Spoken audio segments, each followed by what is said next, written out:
early afternoon, I guess, right?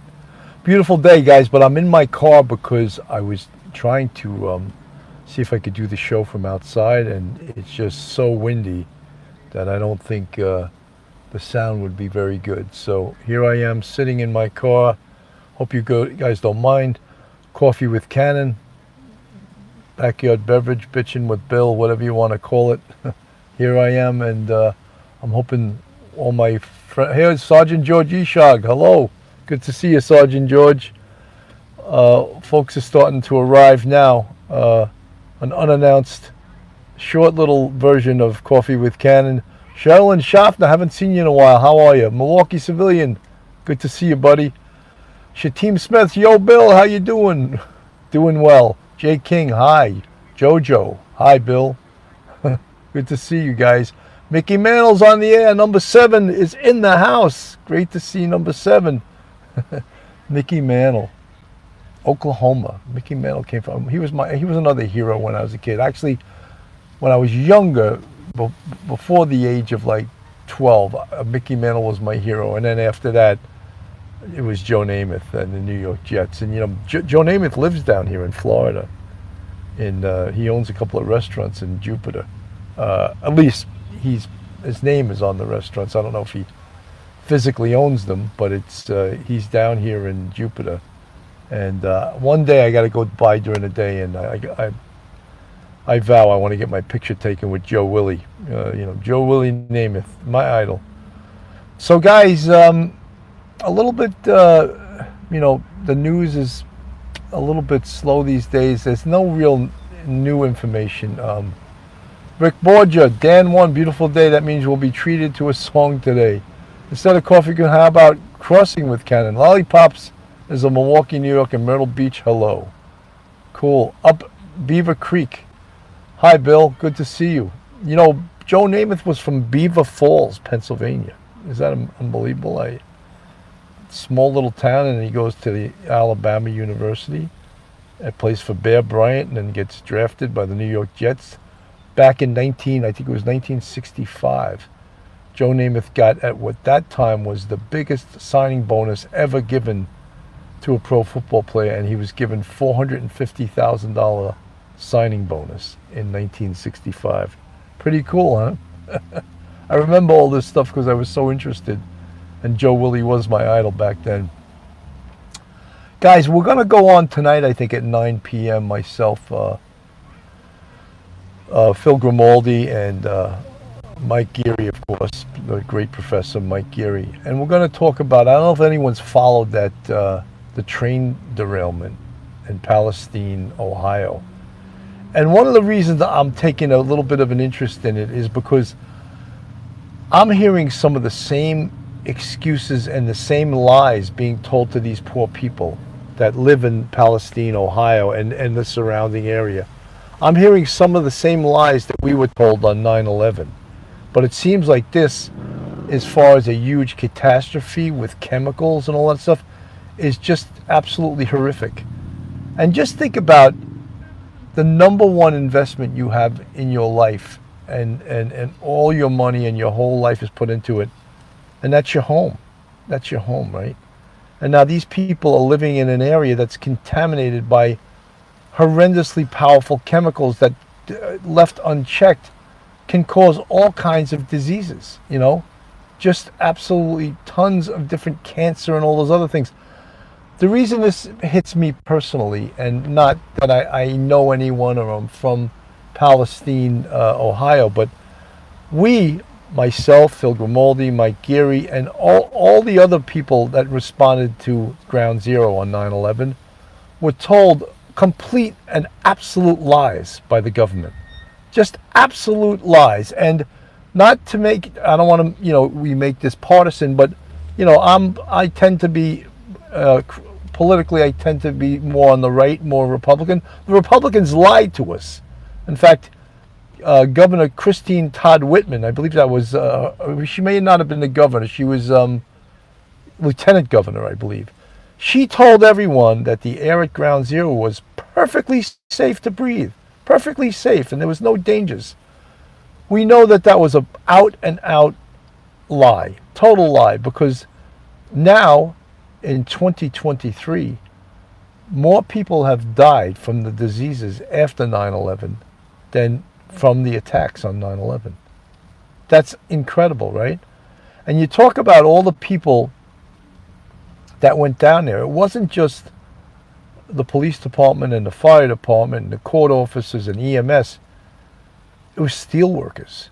Steel workers were down there probably longer than any other group of people because they were the ones that were cutting the steel and talking with the architects and talking with the engineers on how to remove the steel so that the whole pile didn't collapse and kill the searchers.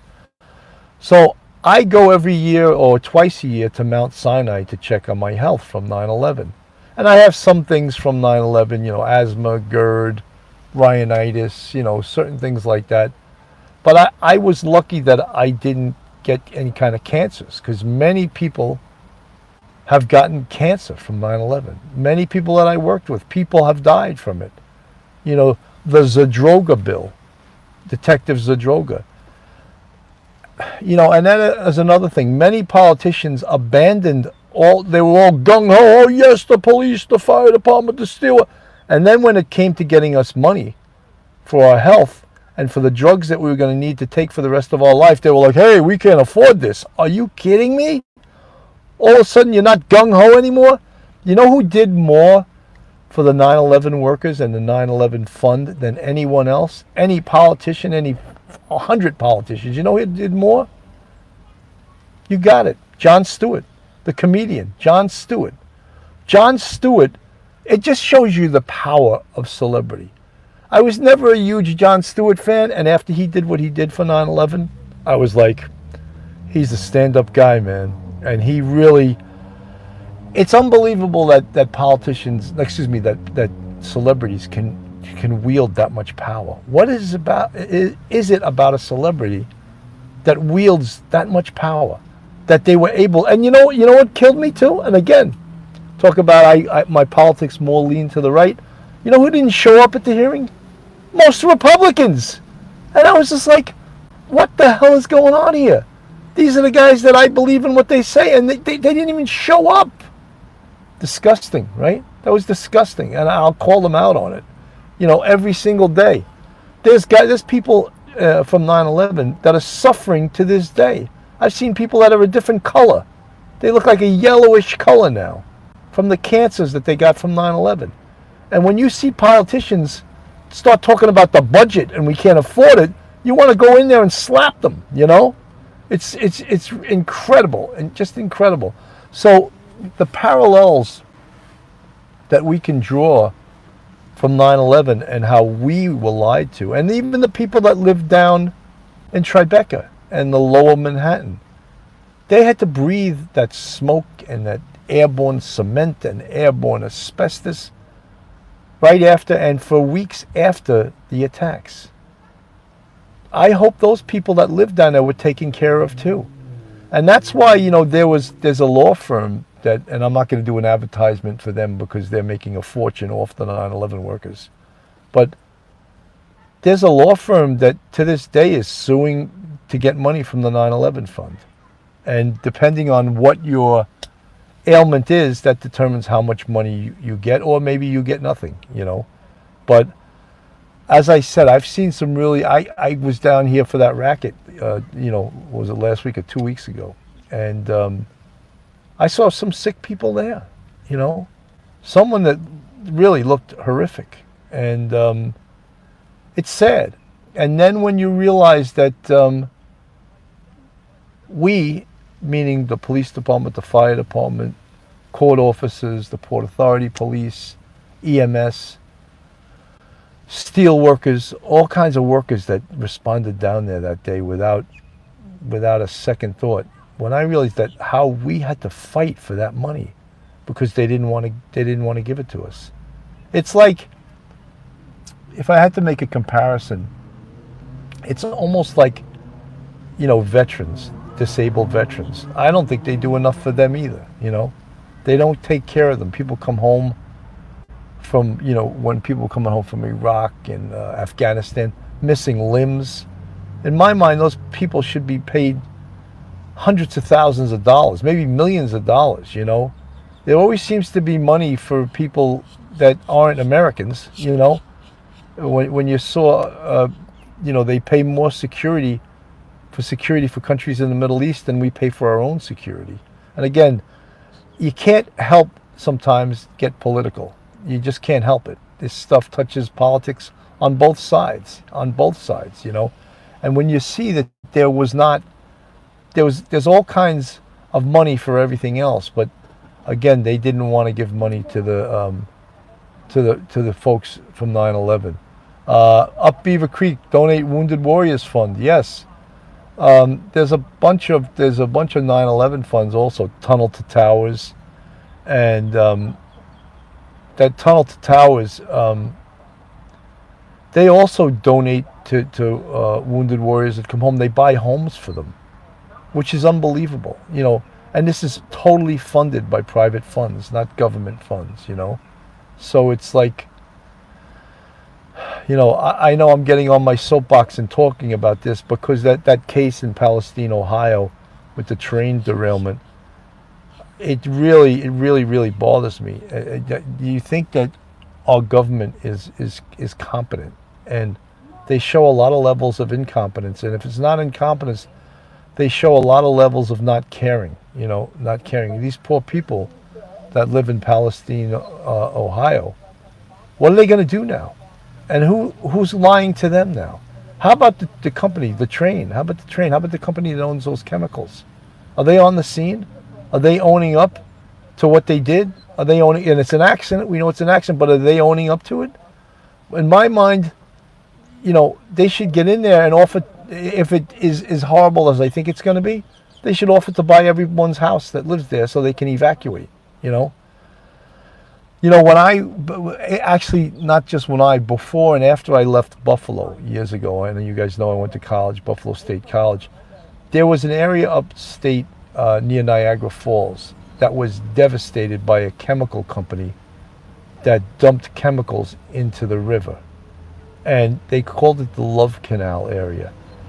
People died left and right from all kinds of horrific cancers. And it polluted the area so much that they had to evacuate their homes. They had to leave. They couldn't stay there. Even if the company wasn't forced to pay them out, they couldn't stay there. So it's just like, this Palestine, Ohio situation is just like that. But it'll take years and years and years for them to get this chemical company to pay. I think in Bhopal, India, years ago, a chemical company had a huge accident in Bhopal, India, and thousands and thousands of people died. And then even years later, from the diseases that were left from these chemicals. So this reminds me of, and again, it brings back bad memories from 9/11, the way the government tried to lie to us. And, you know, can you imagine that? They tried to lie to the very people that they claim, on the other hand, oh, they were heroes. They were heroes. Oh, really? Then how come you're denying them the money they need to maintain their health? Why are you doing that? You know? It took a celebrity, it took a stand-up comic, a guy talk show. Milwaukee civilian, the Bhopal disaster deserves more attention. Union Carbide. Right. I thought it was Union Carbide. I didn't want to put out the name of the company without vetting it, but you're right, a horrific accident. And you know something?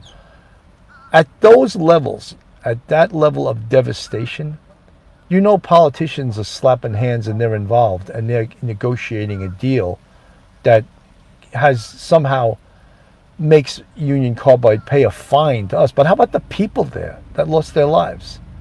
The people that don't have $1 million lawyers that can look out for their cause, you know? Look, even when after 9/11, I'm just going to draw a parallel to this. Mayor Michael Bloomberg,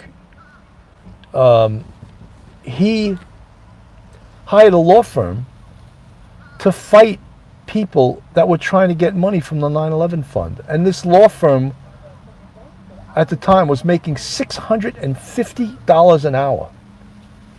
And when they went into court after this was found out, the judge told them, you're not getting $650 an hour. And he cut their hourly pay down. I don't know to what, but this was like a gravy train. And it was all right with the politicians to pay this law firm, but yet it wasn't all right to pay the sick people that responded to 9/11. It just is, it's infuriating.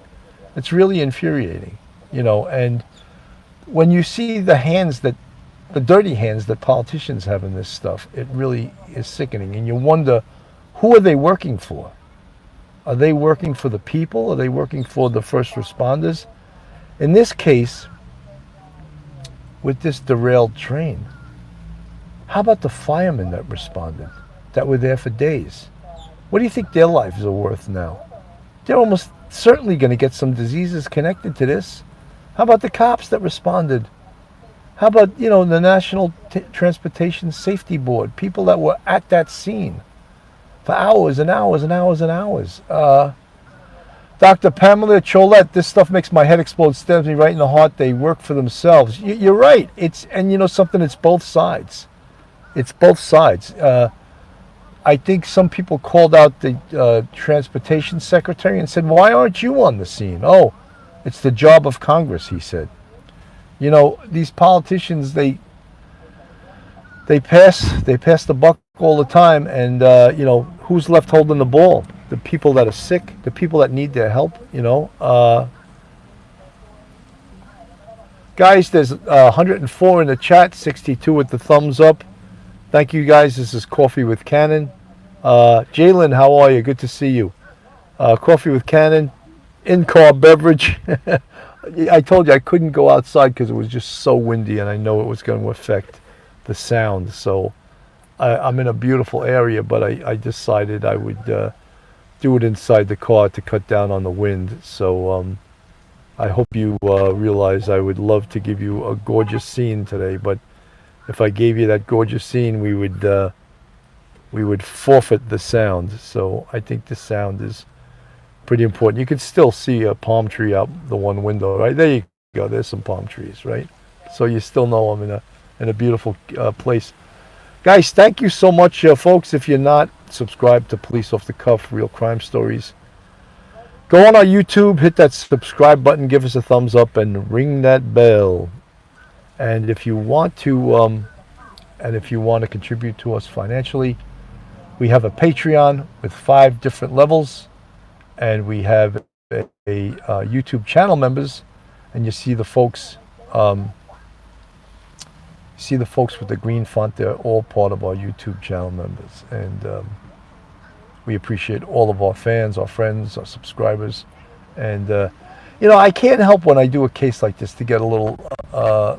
Richard Delaney, you know something, I haven't went fishing since I've been here, and I don't, you know, I love fishing too, but if you don't have like friends to go with you, I don't like to just go on a boat by myself or go on with a whole group of people I don't know. But supposedly Jupiter's one of the greatest. I would love to go and catch some of those sailfish again that I caught last year in Isla Morada. That was an unbelievable experience. So maybe when my son comes down here, maybe we'll go fishing one day out into the ocean, and that'd be a great time, you know. Yeah, so, you know, there's no real new information, just to touch upon it, on the Idaho quadruple case. Brian Kohberger. Dan Abrams reported on an old story last night that was, you know, was almost reported like breaking news, but Ashley Banfield had reported on it, the fact that Brian Kohberger was let go from his job, and it was in September and October. It was coming to a head, and of course we know what happened in November, the quadruple murders, and in December he was officially fired from his teaching assistant position, and he was let go from the PhD program. And a lot of times all of your financing is connected to that. So he was let go, and that was the only news that we have that was not even breaking news. It's been out there. So The only one that seems to be reporting on that case still is Ashley Banfield, that has some leaks from the case, some inside people that are leaking information to her. And we spoke about that before. I don't really go for that. I don't really like that people in law enforcement are leaking stuff to the press. I think it can absolutely hurt the case. Let's face it, the judge issued a gag order for a reason. She doesn't want information about the case leaking out. So, you know, really the stuff that that will start to be released as we get closer to June 26th, which is the first day. Verbal judo, really? Wow. You know, verbal judo, that was the name of a course that guys with high CCRBs, and CCRB, I'll tell you what it is, but cops like military, we speak all in acronyms.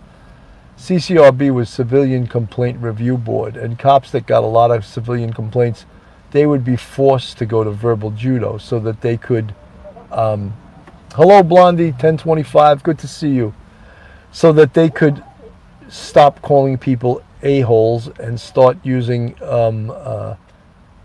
what do they call that, transactional analysis? You know, like, you don't want, they used to teach us in the academy, don't let them hook your child, because when someone hooks you, where you come back defensively and argumentatively, that's hooking your child, because that's the way a child responds, right? But you even see it from hostage negotiators. Hello, Jeffrey Crowley, how are you? Hostage negotiators know how to bring the temperature down. Look at my hand. I'm talking like I'm Italian. They talk with their hands a lot. Here I go. They know how to lower the temperature. And in an argument, or in even, like, you know, say bouncers in a club, they should be trained in verbal judo, because most of the time you can talk yourself out of situations. You can lower the temperature, as they call it. And that's basically what verbal judo is. Team Smith, verbal judo equals demeanor complaints. So yeah, no, it's the art of negotiation almost, but negotiation on the street as far as de-escalating. There's the word I was looking for. De-escalating situations, right? So that's basically what verbal judo is, you know. I am a lineman for the county, and I drive the main road, searching in the sun for another overload. I hear you singing in the wire. Thank you, Blondie, 1025. Thank you for all you do, Bill. Thanks for the $4.99 super chat. I can hear you through the wire, and the Wichita lineman is still on the line. You know I need a small vacation, but it doesn't feel like rain. And if the snow falls down, the southern tier won't ever stand the strain. And I need you more than want you, and I want you for all time. And the Wichita lineman is still on the line. I had to pop a song out, you know, get the good morning. Mary Kate, she Team Smith with all the musical notes on the screen. 129 in the chat, 91 with the thumbs up. Sherilyn Schaffner, love that song and sound. Yeah, we are nodding off now. Well, I don't want you to nod off, then you won't be listening. I want you to stay with me, you know. So tonight at 9 p.m., I'm going to have Phil Grimaldi, of course, straight out of Brooklyn. Rick Borgia, The Summer Wind. I love that tune. I don't know all the words to it, though. That was the opening of the movie, if you guys remember, The Pope of Greenwich Village. That's how the movie opened, with that song, right? The summer wind comes rolling in from across the sea. I don't know the rest of the words. No, no, no. Touch your hair and walk with me All summer long, we sang a song and we gold that golden sand. My secret friend, all the summer wind. I don't know all the words though, but that's another song made famous by Frank Sinatra. Chef lady, how are you? Martha Miner, good to see you. I used to sing to my sons when they were in the womb, and I would play guitar for them when they were in the womb, because they say the baby can hear it. The baby, and it was funny when not funny, but when my wife was giving birth to my oldest son, Casey, we played the jazz musician Pat Metheny, who I love. I love his guitar playing. And we had that playing in the room when she gave birth. So I just wonder if my son now has, he loves music, but he's tone deaf. He can't sing. He can't sing on key at all. I was like, he inherited that from my wife, because my side of the family we have a pretty good ear for music. Verbal Judo, Nikki Bella, Rick Borgia with the thumbs up. Guys, thank you so much for, some people, there's a good friend of mine that lives down here. In fact, he was the guy I took the picture of with me when we were going to that racket. He's a retired lieutenant, and he's an acupuncturist. He studied acupuncture. And he's amazed that at this podcast. He can't believe that sometimes I go on during the day and thousands of people watch it, which is amazing. It is amazing. These little coffee with cannons, I think my record is that I've had 9,000 people watch an episode of, as you know, I shoot this with my phone and with a gimbal. And today, unfortunately, not outside. It's in my car because it's too damn windy outside. But he's amazed. Like even the other day, I did a show and like 2,000 people watched it. And not that same day, maybe over 2 days, 2,000. And it's pretty cool. It's pretty cool that many people care and that many people watch, and you feel like almost you got a lot of friends, you got a lot of following, and people enjoy watching it, or else I don't think they would do that, right? Bobby D, it's so relaxing to hear you talk to us. Thank you, Bobby D. Really appreciate that. Sometimes, like on our show, Real Crime Stories, people in the chat will say, Bill, why don't you sing a song? I will never sing a song on the Real Crime Stories. That's like not that it's more serious. It is a little more serious, but this is the podcast. You're very grounding, Pilgrim Soul, especially as society gets crazier and crazier. Well, thank you so much. But, it's fun to have a looser show, where I can just sit here and talk to you guys. Tina Wright, hello. Pauline Buckles, Lyle Mays, Pat Metheny's pianist, great, died a few years ago. I saw Pat Metheny live in Westchester. What the heck was the name of the place? It was a beautiful venue outside, and he was great. He was fantastic. What a guitar player, and very melodic, and just. I also saw Sting at the same venue, and Sting he's incredible. He's an incredible musician. This is the color of this hat is definitely it's tropical color. It's definitely a tropical color. I love Jupiter hat. It's funny, when I first got here, this pier here, and it's the Juno Beach Pier. I went into the store there, and the hats there were like $22, $24, and I was almost going to buy one. I said, something. Let me go search around. I go to the drugstore. These were 2 for $12. So I almost bought one hat for $24, and then I get 2 for $12. I was like, that's where I buy my hats, not at some pier where they're going to price gouge you for just walking on their damn pier, Funny, but, live and learn, right? Tina Wright, good price. Yeah, you gotta go bargain shopping for hats, because hats, what do you think these hats cost to make? $1? $1.50, And where they're being made, right? China or somewhere like that, right? Heather Whatever, good to see you, Heather Whatever. So good to see all you guys. It's, when there's like a real hot story, we go on every single day, and when the stories cool off, we take a little break. I know Duty Run's taking a few days off. I know he's dying to get back on. I spoke to him this morning, even though he says he's chilling,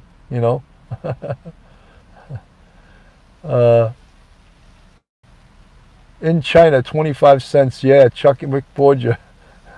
It's, yeah, well, what do you think these hats cost? They're not expensive. Come on. They're not expensive. Uh, Verbal Judo, you are a silly goofball like, oh, I'm sir. Hi, Bill. Thank you for all you do. Mamma Mia. Mamma Mia, good to, I love that name. Get my hats from Dollar Tree. Your office is pretty nice. Chuck Mangione at the West Side Pier. What was that great tune by Chuck Mangione? I called it "It Feels So Good." Da da da da da da da da da da da da da da da da da. For years, that was like played all the time at sporting events and everything else. I don't think they do. I don't think you hear it anymore. But that was a great tune. Chuck Mangione, "It Feels So Good." You know. There was a band when I was in Buffalo that was really popular that played that instrumental type of music, and they were called Spyra Gyra. Do you guys remember a band called Spyra Gyra? Heather whatever, Chuck Mangione's a great, great musician. He must be up there in age these days. Oh, what do you guys think Raquel Welch died? What an iconic actress she was, huh? Beautiful, beautiful. I was sad. I was sort of sad, you know. She was 82 years old, you know, and yeah, I mean, when you think about how long she was in the business and how beautiful she was, back in the day, she was like the sex symbol, right? Good afternoon, Bill. Linda Daughtry. She's talking about telling the truth about 9/11 and the Palestine, Ohio. We're going to talk about that tonight at 9 o'clock and get a little more in depth into it. It's just amazing to me in these situations where there are these public emergencies and where they just Sandra Buck, I remember Spyro Gyra. You and I are the same age. Yeah, Spyro Gyra. I remember the lead. I don't remember the names of the guys in the band, but one of the leads of the band, his girlfriend or wife was in my classes at Buffalo State. I forget her name now too, but she was a very nice girl, and she was very humble. Never said, "Oh, my boyfriend or my husband's in Spyro Gyra." She just, you know, she not that she let you know, but it was known that her boyfriend, maybe her husband, was in Spyro Gyra, was like one of the head guys in Spyro Gyra. Raquel Tejada from Tijuana. Myra Breckenridge, what a bizarre story. She was a beautiful woman. Let's hope she had a full and happy life. She was 82 years old. These days when you hear 82, you know, people say, oh, that's not that old, you know, and it's true. People look, Burt Bacharach, and I had it wrong last week. I was saying it was Engelbert Humperdinck. It was Burt Bacharach. And I since read a couple of stories about him. He was 94. And that's a good life, right? That's a full life, 94 years old, right? We had an inspector recently that died, and this guy was a legend on the NYPD. His name was Dick Savage, Richard Savage. And he did almost 40 years on the NYPD, but he was a street crime unit legend. I mean, and when you say legend, this guy was it. In fact, they had a motto at Street Crime that was actually taken from a Tom Clancy novel. I think it was from Special Forces. And he adopted it to the street crime unit, and their motto was, "We own the night." Because street crime would go into the worst neighborhoods in New York City, and they would spend a week or 2 weeks there, and they would try to take the guns off the street in those neighborhoods. So to do that, you needed a special kind of... Melissa Romano from Long Island, good to see you. I'm a Long Islander too, Levittown. Marsha Matthews, yes, he was a street crime legend. And he sort of adopted that motto, "We own the night." As I said, you know, when you're going to work at night and go into neighborhoods and take the guns off the street, it takes a special kind of cop, an anti-crime cop, and it's dangerous, very dangerous. And he was a great leader. I was there in 1988, and he was a lieutenant at the time in street crime, and he had Taxi 1, which is another legendary unit, Taxi 1. Melissa Romano is from Huntington. Great town, Huntington, on the North Shore of Long Island. Beautiful town. You know, I love Long Island. I will always love Long Island. The only thing I don't like about Long Island is the traffic.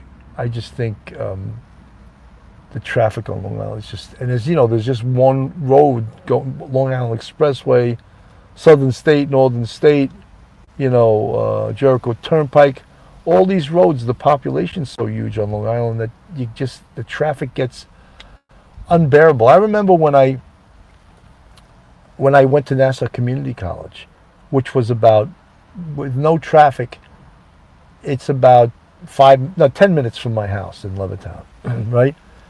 And when I took an 8 o'clock class, if I didn't leave before 7 o'clock, I wouldn't make the 8 o'clock class, because Hempstead Turnpike would become like a parking lot. And I couldn't make it to class sometimes. So I had to leave and hope my car started, because back then I had the junkiest cars you could possibly have. Fumes in the car, the radio never worked, the heat sometimes didn't work. So I just had to hope that it started and I got to school on time. But yeah, if you didn't leave with enough time for the traffic, and then you had to find a place to park, and Nassau was a huge campus, huge. Melissa, well, I can't go out during rush hour. I went to Suffolk Community College. So Melissa, you know what I'm talking about, right? You know about, it's still a parking lot, right? Yeah. Nassau was like, all the kids on Long Island that had no money, we went to Nassau Community or Suffolk Community or Farmingdale. And you did your 2 years there, and hopefully you did well. Jennifer, hello, how are you?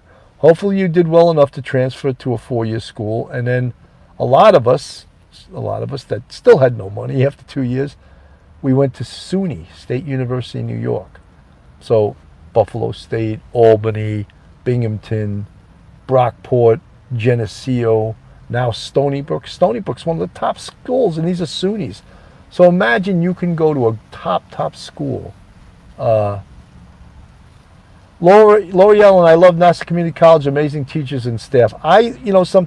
Once I got my head on straight and I realized the party was over from high school and I should do my damn schoolwork instead of being a fool, I stayed immature for a while. I really was. I was from like a family with 8 kids, so we had no money. So my fun in life was to go out at night and go drinking, go out, chase girls and go drinking. And I didn't know when the party ended and serious life began, and that was my problem. I had to face it that, and I didn't. It took me years and a couple of failures, and then I went back and I said, all right, now I'm focused. And hello, Bill from Westfield, Indiana. Happy to hear that you and your boys are going to discuss the tragedy in Palestine, Ohio. I believe there'll be a lot of crimes in that city. Horrific, something. I just think, it pains me to think that that our government doesn't jump all over this and get involved minute one, day one, and come to the aid of the people. Isn't that their job? Isn't their job to protect the people? Are they protecting the people by burying their head in the sand and pretending that this didn't happen and let other people take care of it? Politicians have tremendous power, So you guys are seeing some of the palm trees out the window of my car, so it's not all for naught. But as I said, I had to do it inside the car today. Pilgrim Soul, exactly. I had to do it. It's too damn windy. Cherry Hill, went to a junior college in Pratt, Kansas, and it was great. Look, Nassau, like Lori said, had tremendous teachers. I remember this one teacher I had. His name was Dr. Jack Schwartzman, and he was an English professor. He was fantastic. You couldn't even get his classes. They closed so fast because everyone was trying to get into his classes. And he was a Russian Jew that escaped from Russia when he was a kid. And he told that story in his essay called Lilacs. I love Dr. Jack. He was the best. In fact, later on, my younger sister took him too. And he was a fantastic professor. And I kept in touch with him too, even when I went to Buffalo State College. I wrote him a couple of letters and just wishing him well and everything. And he was old when I took him back. Wow. There's no way he'd be in the hundreds right now if he was still alive. I think he was in his late 60s or early 70s when I had him. So, Dr. Jack Schwartzman, till we meet again, you were a great professor, you know. Banjo Zep 7, love off the cuff. I'm from Ohio where the train derailed is sparsely populated. It's horrible. It's a horrible story, and we're going to report on it tonight at 9 p.m. So, folks, you know, tune in tonight at 9, Police Off the Cuff, Real Crime Stories. We're going to talk about the train derailment in Palestine, Ohio, because it's not getting the national coverage it should be getting. You know, how do stories become political, where certain stations won't report on them because it's not part of their political dialogue? That's disturbing too, right? Isn't journalism supposed to cover the news, you know? Shatim Smith, 7 brothers and sisters, lots of hands me down, and fight for a second helping at dinner. Yeah, we used to joke about that whoever showed up for dinner early, whoever shows up first eats best. You know, we used to say that. My mother didn't like that, but there was some truth to that, you know. Heather, whatever. My sons in Ohio went online and got their prepared statements on it. There was a guy, you got to remember this is now 2 weeks old. There was a guy that went on Joe Rogan, and I would love to play it, but I would probably get hit with a copyright. He was infuriated. He was extreme, and he was knowledgeable about the chemicals that spilled and about how they released, and there was a cloud of just, oh my God. That cloud that they released, how many people are going to get cancer from it? Who's the guy that killed his wife on Christmas Eve on Long Island? I'm not sure. Was it this year? Heather, whatever, awful. Yes, very toxic. So, I don't know, like, who made that decision to release that cloud of chemicals? You know, I'd like to know that, you know. And they don't really publicize that, because, first of all, I'm sure... Dan, one great show today. Thank you so much. You know, guys, I never thought I could do this. Like, when I first started doing this, where I'm just talking to you by myself, I was like, how am I going to talk for 20 minutes? And then I talked for 20 minutes, and I go, how am I going to talk for a half hour? And then I did a half hour, and I was like, how am I going to talk for 50 minutes? And right now we're at 42 minutes, 41 seconds. Marsha Matthews, toxic rain in the drinking water of 5 states. Who's going to pay for that, Marsha? Is the chemical company going to pay for it? Is the government, because they were almost, you know, colluded to cover this stuff up with the chemical company? Who gave the order to release that plume, that cloud of chemicals into the atmosphere? Linda Doherty, Bill, you're doing great. I love your videos. Thank you so much. Who... Are we going to find this out 10 years from now, 15 years from now, 20 years from now? You know, don't forget, the only reason that they gave money to the 9/11 fund was because people sued. Without people suing, and the famous case, of course, was the Zadroga case. Zadroga was a detective who died of cancer, and it became the Zadroga Fund, which Jon Stewart, that was part of what Jon Stewart fought for. And without people, you know, fighting and suing and getting attorneys and hearing it, these politicians don't give a shit about you. They really don't, you know. And that's both sides. Whether it's Democrat or Republican, they do not care until they get a size 11 foot up their ass, and they're forced, because it's going to affect them. All of a sudden they're being called out on the carpet. And I mean this as much toward Republicans as I mean it toward Democrats. You know, when Jon Stewart went to Washington and he spoke, there were no Republicans in the audience. They didn't show up. So how is that? You know, just crazy. So if I sound passionate about this, I am passionate, because I hate to see what's happening to these people in Palestine, Ohio. It's the same thing that happened to responders to 9/11. And I find that to be disgusting. That, you know, Marsha Matthews, Bill, you kissed the Blarney. I never actually kissed the Blarney Stone. I got to go, next time I go to Ireland, go to where it is. But one of the things I saw in Ireland that I loved was I saw the cliffs of Moher. That is unbelievable. Anyone ever been there? The Cliffs of Moher? Oh my God. Just when you look down, you don't want to get... And there's no fences. There's nothing to prevent you from taking a dive off the cliff, you know. Joey Brooklyn. Christy Todd Whitman said, I quote, the air is safe. Thank God I never took my... Joey Brooklyn, you're 100% right. And she gets called out all the time. And that was the biggest lie ever told during 9/11. Christy Todd Whitman said, oh, the air is perfectly safe. But you know something? We knew it wasn't. So, you know, even if politicians want to lie about it, we knew it wasn't safe. We knew it. And there's actually also been doctors that saying, oh, these cancers we're seeing have absolutely nothing to do with 9/11. And, you know, when I hear that, I mean, I see people going to the World Trade Center physical all the time. And some of them are a different color other than their racial color. I'm talking yellows and greens because they're sick from 9/11. Look, and this year is 22 years ago. This September will be 22 years. Can you imagine? 22 years ago that happened, you know? Unbelievable. You know, someone mentioned, you know, with all these balloons in the air and all this other stuff, could this have been this accident? How did this derailment happen? Was it an accident? Has that part of it been investigated to the satisfaction of the NTSB?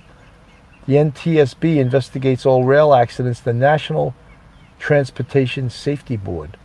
Are they satisfied that this was an accident? Martha Matthews, 9/11, my brother was a commercial pilot stuck in Queens for 3 days.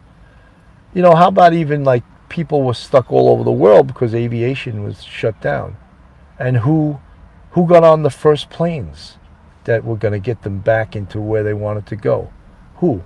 Of course, celebrities in their private jets that they're worried about carbon now as they fly privately 50 times a year, you know. But the carbon emissions are for us, the smaller people.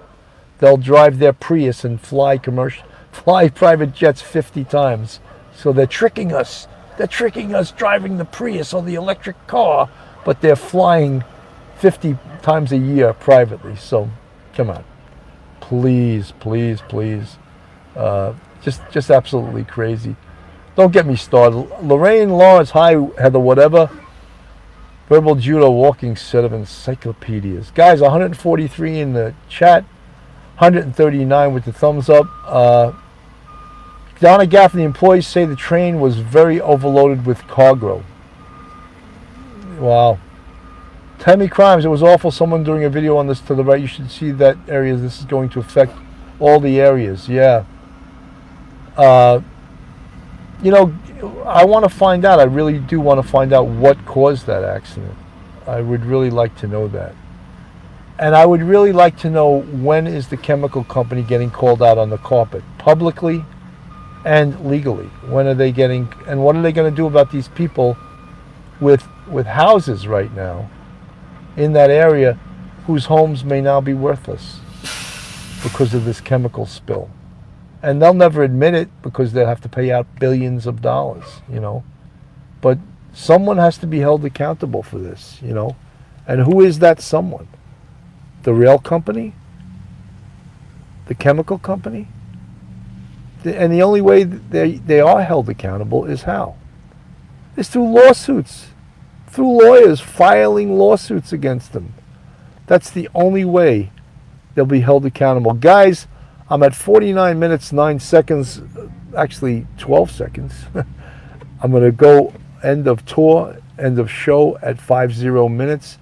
I want to thank everybody for coming on the show this afternoon. Coffee with Cannon, Backyard Beverage, Bitchin' with Bill, Beachin' with Bill, whatever you want to call the show. I just want to thank everyone for joining me today. And I want you to have a wonderful, wonderful day. And tune in tonight at 9 p.m. We're going to talk about this train derailment. And, you know, Phil and Mike Geary will give their take on, and talk about their response to the Twin Towers almost 22 years ago. Guys, God bless. Have a wonderful day, and I'll see you.